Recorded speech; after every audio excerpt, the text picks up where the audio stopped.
Dominique Verrière, bonjour. Vous êtes le responsable régional, le secrétaire général du syndicat UFAPUNSA pénitentiaire. Alors, depuis plusieurs jours, on parle beaucoup de vous, on parle de votre métier.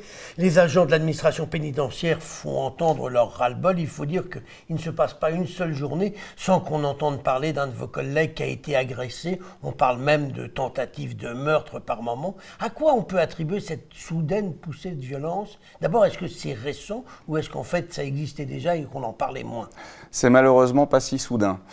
Effectivement, les agressions physiques sont monnaie courante, vraiment monnaie courante dans les établissements pénitentiaires. Pas moins de 5000 recensés l'année dernière, donc en 2017. Bon, effectivement, là, la médiatisation forte de la première d'entre elles, à Vendin-le-Vieil, a mis un petit peu le feu aux poudres parce que le ras-le-bol était déjà consommé. Mais cette fois-ci, les agents ont décidé de réagir et de faire entendre à leur nouvelle ministre, donc Madame Belloubet, ce ras-le-bol et de tenter de remédier à la situation actuelle. Alors, avant de voir les solutions, on parle d'agression, Dominique Verrière. Est-ce qu'il y a beaucoup de cas graves? Parce que bon, entre le gardien qui se fait bousculer et celui qui est quasi poignardé, il y a une différence. Est-ce qu'on a beaucoup de cas graves par an? Ça dépend ce qu'on appelle les cas graves, parce qu'un simple coup de poing dans la figure va peut-être vous traumatiser pour longtemps. Non, mais je parlais de...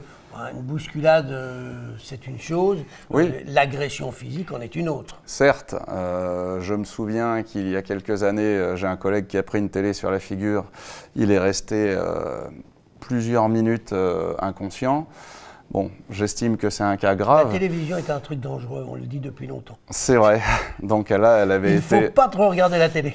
Elle avait été arrachée de son support et donc elle avait servi d'arme par destination à l'endroit d'un collègue, par exemple. Oui. Mais donc, il y a beaucoup d'exemples comme ça. Il y a beaucoup d'exemples. Dites-moi, Dominique Verrière, comment on peut faire pour apaiser le climat? Qu'est-ce que vous réclamez? Ben, on aimerait bien avoir un petit peu d'effectifs pour avoir plus de moyens d'observer et de rester en contact avec la population pénale, parce qu'il y a beaucoup de frustration aussi qui est générée par le temps de latence entre une question posée par un détenu et la réponse qui peut arriver du personnel, quoi. Ne serait-ce que pour obtenir un formulaire. Donc c'est toutes ces petites choses-là qui, mises bout à bout... Vous n'êtes pas assez nombreux? Ah, on n'est pas assez nombreux, non, clairement. Vous réclamez combien de postes? Ben, je pense qu'il en faudrait quand même un certain nombre. Au niveau national, à mon avis, en dessous de 2000, ça va être compliqué de travailler. Et la ministre vous en a proposé combien? 1100 pour le moment. Elle est sur la bonne voie. Ben, elle est sur la bonne voie, mais à la fois, elle est un peu de mauvaise foi parce que on a au moins entre 1200 et 1500 vacances de postes, rien que pour les surveillants au niveau national. Donc, quand on nous propose 1100 postes, on a du mal à croire d'abord qu'ils vont réussir à être comblés, quand de surcroît, on récupère toutes les missions d'extraction judiciaire en ce moment.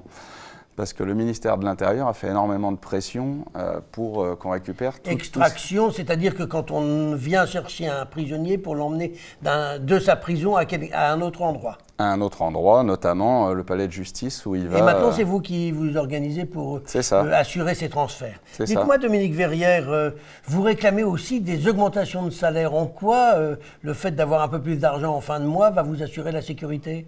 Alors au départ, on n'était pas tellement là-dessus, nous, pour ce qui concerne l'UFAPUNSA Justice.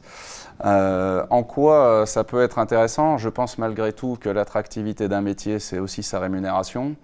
Que le niveau de rémunération actuel ne permet pas d'être assez attractif. Combien on gagne quand on rentre dans le métier? Entre 1200 et 1300 euros. Net? Ouais. Et on finit à combien? On finit, quand on est surveillant, à 2000 euros à peu près. D'accord. Et après, on peut grimper dans la hiérarchie aussi, j'imagine. On peut passer des concours, effectivement. Et est-ce que le fait que ces salaires soient quand même relativement bas, est-ce que vous avez du mal à recruter de jeunes agents?